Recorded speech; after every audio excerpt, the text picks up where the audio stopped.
సినిమాలో ఎంత డార్క్ గా డ్రామాటిక్ గా నడుస్తున్నా, థ్రిల్లింగ్ చూపిస్తున్నా, ఒక సైడ్ నుంచి డార్క్ కామెడీ ఉంటుంది. అది ఆ సీన్ అయిన తర్వాత నవ్వుకుంటాం.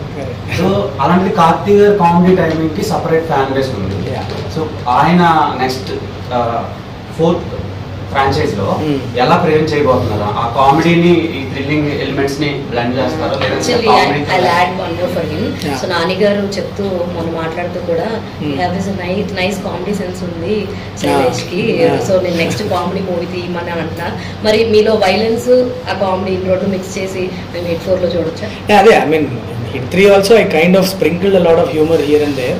జనరలీ మీరు నా హిట్ మూవీస్లో ఎక్కడ చూసినా ఎక్కడో చోట చిన్న చిన్న హ్యూమర్ స్ప్రింక్లింగ్ అనేది ఉంటుంది.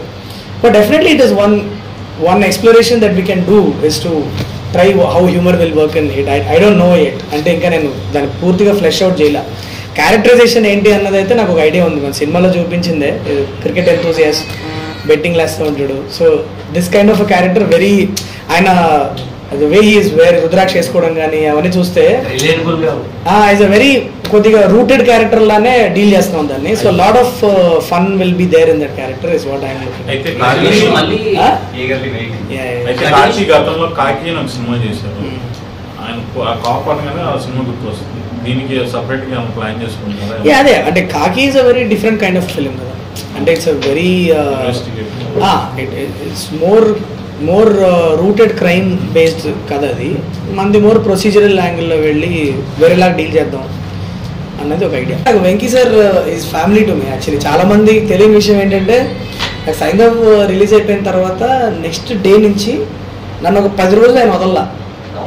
రోజు పొద్దున్న 9ంటికి నాకు టెన్షన్గా సార్ నుంచి కాల్ వచ్చేది. తంబి లేచావా లేదా, ఏం చేస్తున్నావు, డల్గా ఉండకూడదు, నువ్వు రా కలు అని చెప్పి ఆఫీస్ పిలిచేవాళ్ళు. అక్కడి నుంచి ఇద్దరం కలిసి కూర్చొని కాసేపు మాట్లాడుకునేవాళ్ళు. మా అబ్బాయి అంటే చాలా ఇష్టం వెంకీ సార్. మా అబ్బాయికి వెంకీ సార్ అంటే ప్రాణం. వెంకీ మామ అనుకుంటా. 4 year old బాయ్. ఆడ ఒక చిన్న హాఫ్ హ్యాండ్ షర్ట్ వేసుకున్నాడంటే వెంకీ మామకి మెసేజ్ పెట్టు అని చెప్పేసి టక్మని, వెంకీ మామ నా షర్ట్ నీలాగా ఉంది చూడు మామ అంటాడు.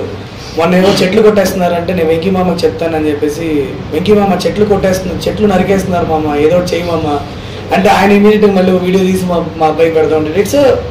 It's a different level of connection we have.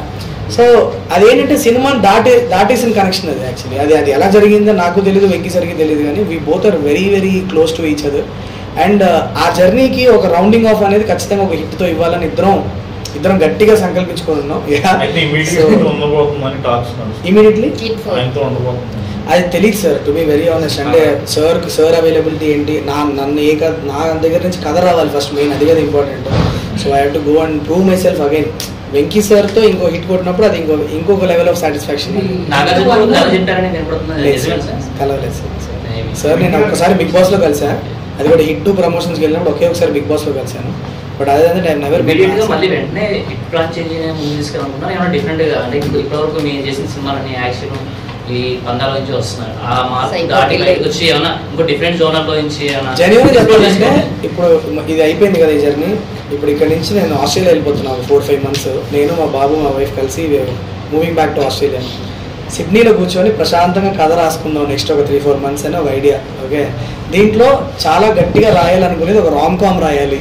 రక్తం, ఫైట్లు, బుల్లెట్లు ఇవన్నీ ఏవీ లేకుండా చక్కగా ఒక cute rom com story with a lot of fun in it. నువ్వు చెప్పావు కదా లోపల ఉన్న కామెడీని బయటికి తెచ్చి ఏదో ఒకటి రాద్దాం అని ఒక చిన్న థాట్ ఉంది.